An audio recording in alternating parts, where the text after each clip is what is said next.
Hey all, welcome back to this sort of video. The last one seemed to do pretty well, and today we're going to look at some more Reddit. So this is not going to be about cooking questions.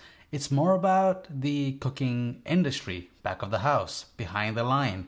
Now I did have, I think 4 to 5 years of line cook experience when I was a university student, and I did all sorts of stuff. I did sushi, ovens with like flatbreads, desserts, salads, basically everything besides grill and pan apps basically. So no stir fries, no pasta, none of that. They just never moved me on that side. But I did touch everything else, even the prep side of the kitchen. So let's take a look at what some curiosities are out there about working behind the line, the cooking industry, and take a look at what I can add to it. And again, I haven't seen these links before. It was compiled together by my team, aka my partner. So I'm looking at it for the first time, just as you are. Okay, so this first one here looks like this person is about 25 and has been working at an Italian restaurant. That is absolutely insane, fast-paced, crazy talent, and it's just, I guess, grinding to the max. And that's what kitchen life is like to an extent. This person is running on caffeine, and even though everything seems to be going full throttle, that could potentially burn you out, this person seems to be loving it. And that is kind of the addiction of being behind the line. And I can feel that, the adrenaline when you have a screen full of tickets or a wall full of tickets and clearing it and ending the night, it is kind of a high. It's kind of fun. But looks like their pay was not good, and then they actually just found a job at a hotel as a sous chef, and since then seems like that passion is just dead. It just seems like a dead-end kind of job. They don't seem to be that busy. It's not challenging this person as much as they want to be, or as what they are, or I guess like they didn't expect it to be this kind of a boring kind of job. So they describe it as basically, what is it? Yeah, they described it basically as an office job for chefs. I guess it's about mindset. Money is good. I can work on knife skills. But honestly, I think given what you're saying, I think you do need something that is challenging. And given you 25, you have that drive. Not that I'm saying that drive ends when you're older. For some it may, but I get it. You just came from this crazy job, and now you're in this dead end kind of office job where it's not what you expected your culinary career to be leading to. And I would just suggest that you take it, you run with it, while you're still looking for things out there that are challenging for you. Like, it's gonna be a good spot on your resume regardless, because you were a sous chef. And even though it's a smaller kind of kitchen, or if it's not small, it's like kind of slower, I still think you can just take what you can and then use that for the next thing. You can't jump a flight of stairs. You have to go step at a time. So treat this like a step. And I don't think that you should call yourself a fraud for calling yourself a sous. Like, yeah, even though it's not the sous life that you expected, maybe a sous chef in this hotel is completely different than a sous chef at a high-paced restaurant. Let's say like a Gordon Ramsay restaurant off the top of my head, right? But you still can use this as leverage to apply for something like that, even though, you haven't worked at that capacity. Maybe it'll help you get opportunities that you might not if you didn't get that title. So don't call yourself a fraud. Don't get into imposter syndrome, and just take a look at, well, how things run. Because being a line cook and being a master at everything that you were doing at all the stations, that's perfect. That's great. That means you have the skills to work behind the line. But to see how the line works, that takes way more work. And while I didn't do any of that, it was very interesting to me how the sous chef, the shift managers and all, how they kind of like rotated people and scheduling and all that stuff. These are great skills which you can easily transfer anywhere that you go. Corporate environment, take the break for now. Yeah, I mean, you don't want to burn out. Like, I get that you're 25, but people burn out. I've had people like who've had mental breakdowns on the shift, on the line, because they just couldn't handle the pressure. And while you may be fine, there will come a point where it will suddenly hit you. It didn't happen for me, but I guess everybody's different. It may never happen for you, but a break is always appreciated. Yep. Okay. Let's look at the next one. I think we covered this one pretty well. So this person looks like had a lot of fun in the restaurant industry, worked at 2 different restaurants, but seems to have some issues with the management. They say that the management side of it is kind of a sinkhole, a black hole, where people can just get crazy and out of hand when it comes to power trips.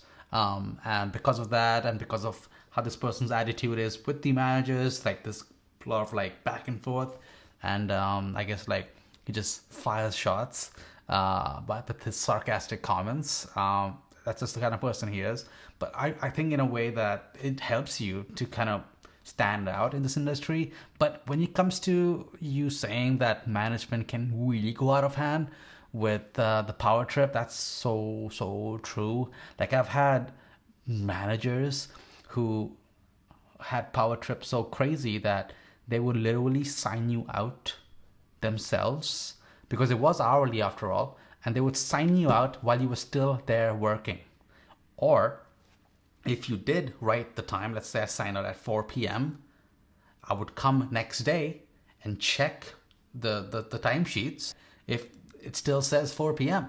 And sometimes it would be scratched out and it'll be like 2 p.m. or 3 p.m. or something, because they want to shave off the number of hours that it took to like work and prep the previous day, so that the number of hours are shorter and that they can look good because they're on their, I guess, narcissistic power trip. And it was ridiculous. And I did confront a chef once, and they, as expected, classic narcissism behavior, completely denied them doing it. So yeah, it was completely unsustainable, the amount of work that they put on you, and then the amount of pay. And unless you're basically kissing their toes, it's kind of hard to move up.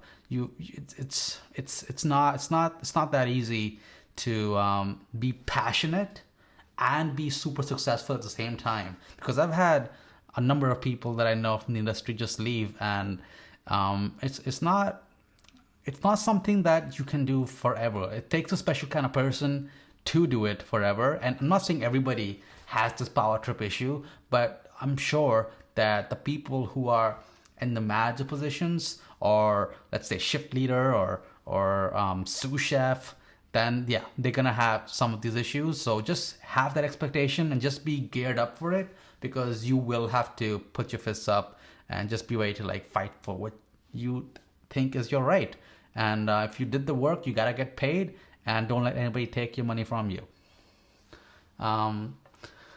It's not for everyone. Burned out after a year. I don't know how I did 5 years, honestly. I guess working part-time during my school year helped, because I wasn't completely going crazy, but working full-time all the time, because some days I would come in and do 13, 14-hour shifts, and it was completely crazy. Management anywhere is going to be annoying. Not necessarily. There are some good managers, some bad managers. I've just seen way more bad ones at my restaurant job.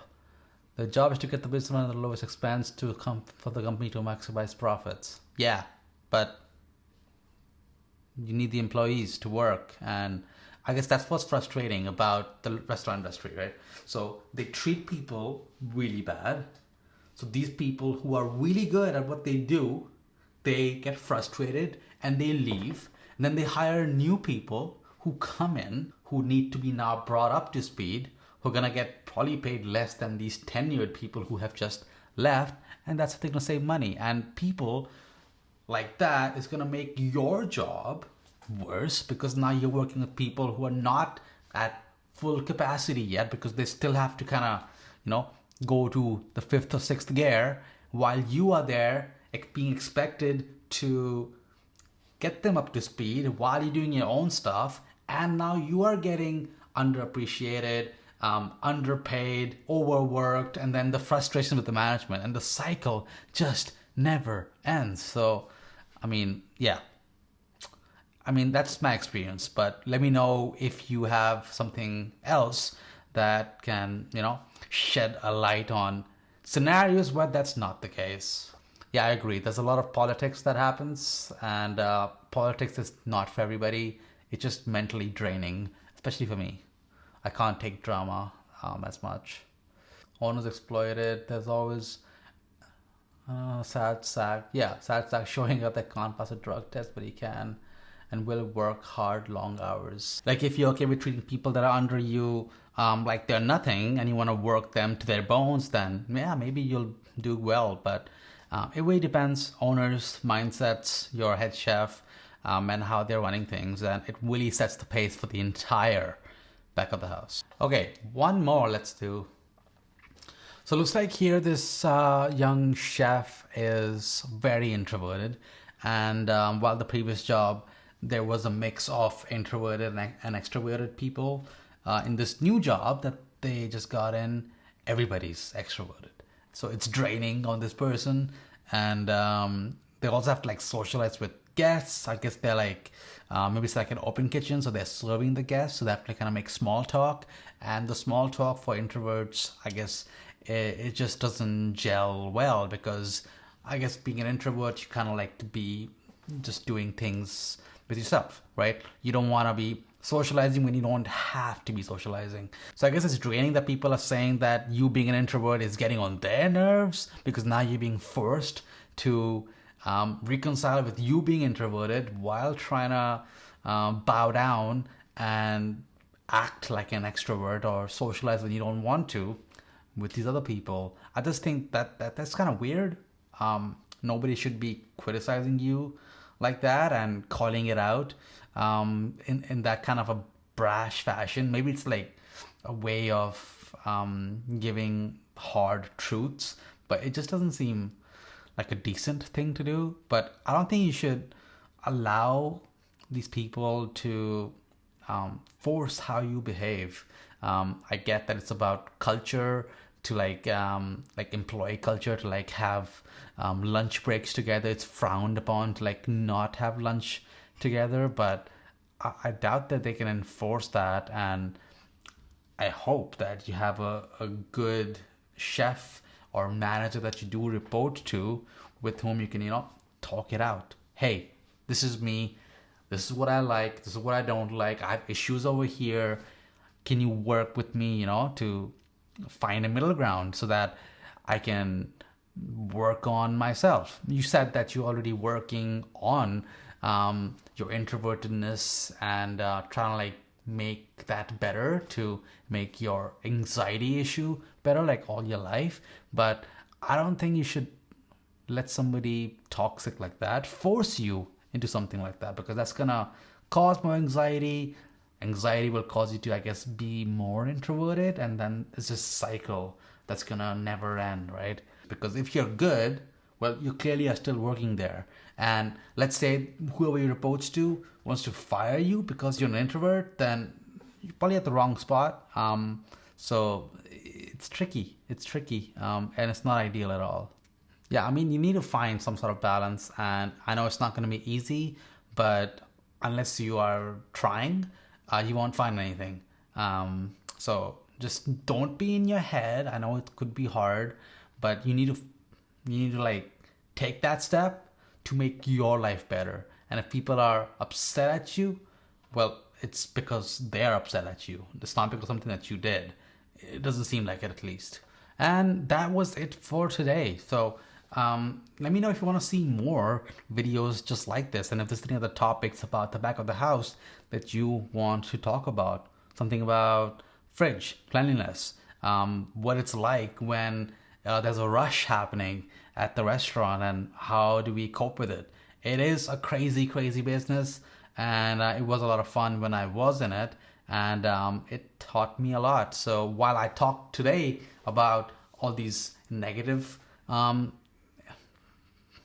so while today I talked about all these negative connections when it comes to being in the back of the house, there are so many positives as well. And I'd love to talk to you more about that. So put your questions down below, and I'll see you all on the next one.